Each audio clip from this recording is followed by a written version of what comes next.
Hi అండి, నమస్తే. Welcome back to my channel. ఇవాళ వీడియోలో పూరీ మరియు పూరీలోకి కర్రీని టేస్టీగా ఎలా చేయాలో చూపిస్తాను. ఈ ప్రాసెస్లో పూరీ కర్రీని చేసుకుంటే 1-2 పూరీలు ఎక్కువగానే తినేస్తారు. టేస్ట్ అయితే అంత బాగుంటుంది. ఇంకా లేట్ చేయకుండా ప్రాసెస్లోకి వెళ్ళిపోదాం.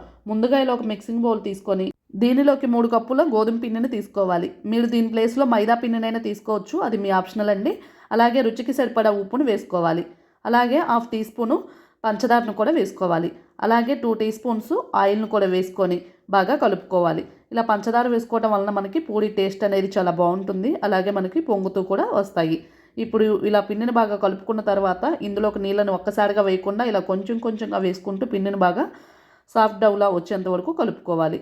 అదే చపాతీ డవ్ అంటాం కదా, ఆ విధంగా వస్తే సరిపోతుంది. ఇలా చపాతీ డవ్లో వచ్చిన తర్వాత పైన 1 టీ స్పూన్ ఆయిల్ను వేసుకొని మరలా ఒకసారి అంతా ఇట్లా కలుపుకొని మూత పెట్టేసి ఒక హాఫ్ అన్ అవర్ పాటు ఈ పిండికి రెస్ట్ ఇవ్వాలి. ఇప్పుడు పూరీ కర్రీకి కావాల్సిన ప్రాసెస్ ఏంటో చూసేద్దాం. ముందుగా స్టవ్ ఆన్ చేసి ఒక ప్యాన్ పెట్టుకొని దీనిలోకి 2 టీ స్పూన్స్ ఆయిల్ వేసుకోవాలి. అలాగే 1 టీ స్పూన్ పోపు దినుసులను వేసుకోవాలి. అలాగే 2-3 ఎండుమిర్చిని కూడా వేసుకొని ఫ్రై చేసుకోవాలి. పోపు దినుసులు ఈ విధంగా ఫ్రై అయిన తర్వాత ఇందులోకి 1 ఇంచు అల్లం ముక్కను ఇలా సన్నగా చాప్ చేసుకొని వేసుకొని ఫ్రై చేసుకోవాలి. అల్లం ముక్కలు కూడా కొంచెం ఫ్రై అయిన తర్వాత ఇలా 4-5 మీడియం సైజ్ ఆనియన్స్ను ఇలా సన్నగా పొడవుగా కట్ చేసుకొని వేసుకోవాలి. అలాగే ఒక క్యారెట్ను పీల్ తీసుకొని ఇలా చిన్న ముక్కలుగా కట్ చేసుకొని వేసుకోవాలి. మీ దగ్గర గ్రీన్ పీస్ ఉంటే అవి కూడా వేసుకోవచ్చు.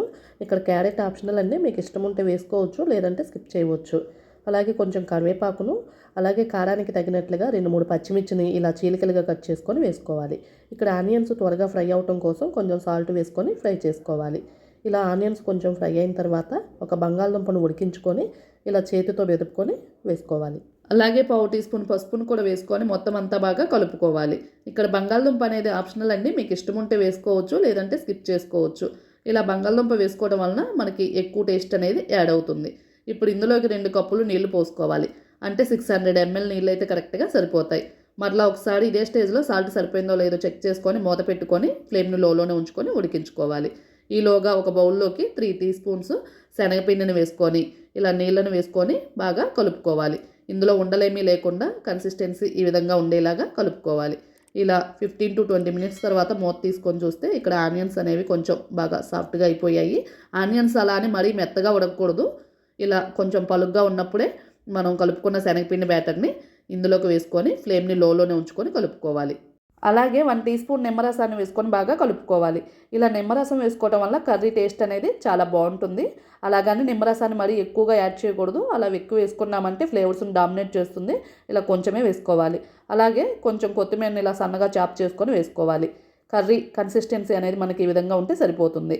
కర్రీ ఆడే కొందికి మరి కాస్త చిక్కబడుతుంది. అందుకని ఇదే స్టేజ్లో ఉన్నప్పుడు స్టవ్ ఆపేసి ఈ ప్యాన్ను పక్కకు పెట్టేసుకోవాలి. ఇప్పుడు పూరీకి కావాల్సిన ప్రాసెస్ ఏంటో చూసేద్దాం. ఇప్పుడు ఇలా హాఫ్ అన్ అవర్ పాటు పిండి బాగా నానిన తర్వాత ఈ పిండిని ఇలా చేత్తో బాగా ప్రెస్ చేసుకొని కలుపుకోవాలి. ఇప్పుడు మనం పూరీ చేయడానికి ఏ సైజులో అయితే ఉండలు కావాలో ఇలా ఈ సైజులో ఉండలన్నింటినీ ప్రిపేర్ చేసుకొని పెట్టుకోవాలి. ఇలా సర్ఫేస్ ఫ్లాట్గా ఉన్న దానిపైన కానీ లేదంటే చపాతీ పీట పైన కానీ ఇలా పొడి పిండిని చల్లుకొని ఇలా ఒక రోలర్తో ఈవెన్గా రోల్ చేసుకోవాలి. మనకి మరీ మందంగా ఉండకూడదు, మరీ పల్చగా ఉండకూడదు. ఇలా ఈ మాత్రం థిక్నెస్ ఉంటే సరిపోతుంది. ఇలా పూరీలాగా చేసుకొని ప్లేట్లోకి తీసుకోవాలి. మీకు ఈ ప్రాసెస్ కష్టమో అనుకుంటే ఇలా పెద్ద సైజు ఉండల్లాగా చేసుకొని ఇలా ఫ్లోర్ పైన పెట్టుకొని ఇలా పెద్ద సైజు చపాతీలాగా రోల్ చేసుకొని ఇలా రౌండ్ సైజు ప్లేట్తో పూరీలాగా కట్ చేసుకొని తీసుకుంటే పూరీలు గుండ్రంగా వస్తాయి, నీట్గా వస్తాయి, చాలా త్వరగా అయిపోతాయి. ఇలా స్టవ్ పైన ఒక కడాయిలో డీప్ ఫ్రైకి ఆయిల్ను వేడి చేసుకొని ఫ్లేమ్ని మీడియంలో ఉంచుకొని ఇలా మనం రెడీ చేసుకున్న పూరీలను ఆయిల్లోకి వేసుకొని ఫ్రై చేసుకోవాలి. ఇక్కడ చూడండి, పూరీలు అనేవి మనకి చక్కగా పొంగుతూ వస్తున్నాయి. మనం పిండిని ఈ విధంగా కలుపుకుంటే పూరీలు చక్కగా పొంగుతూ వస్తాయి. పూరీలను లో ఫ్లేమ్లో అస్సలు ఫ్రై చేయకూడదు. ఇలా మీడియం టు హై ఫ్లేమ్లో అడ్జస్ట్ చేసుకుంటూ ఫ్రై చేసుకుంటే అన్ని పూరీలు చివరి వరకు కూడా చక్కగా పొంగుతూ వస్తాయి. అంతేనండి, ఎంతో టేస్టీగా పూరీలోకి కర్రీ రెడీ అయిపోయాయి. ఇదే ప్రాసెస్లో పూరీ కర్రీని కూడా మనం చేసుకున్నామంటే ఎంతో టేస్టీగా 1-2 పూరీలు ఎక్కువగానే తినేస్తారు, అంత బాగుంటాయి. ఇంకా లేట్ చేయకుండా మీరు కూడా ఈ రెసిపీని ఒకసారి ట్రై చేసి ఎలా వచ్చాయో కామెంట్ బాక్స్లో మీ ఫీడ్బ్యాక్ని తెలియచేయండి. మీకు ఈ వీడియో నచ్చితే లైక్ చేయండి, మీ ఫ్రెండ్స్కి రిలేటివ్స్కి షేర్ చేయండి. కొత్తగా మన ఛానల్ చూసే వాళ్ళు ఎవరైనా ఉంటే సబ్స్క్రైబ్ చేసుకోండి. Thank you for watching.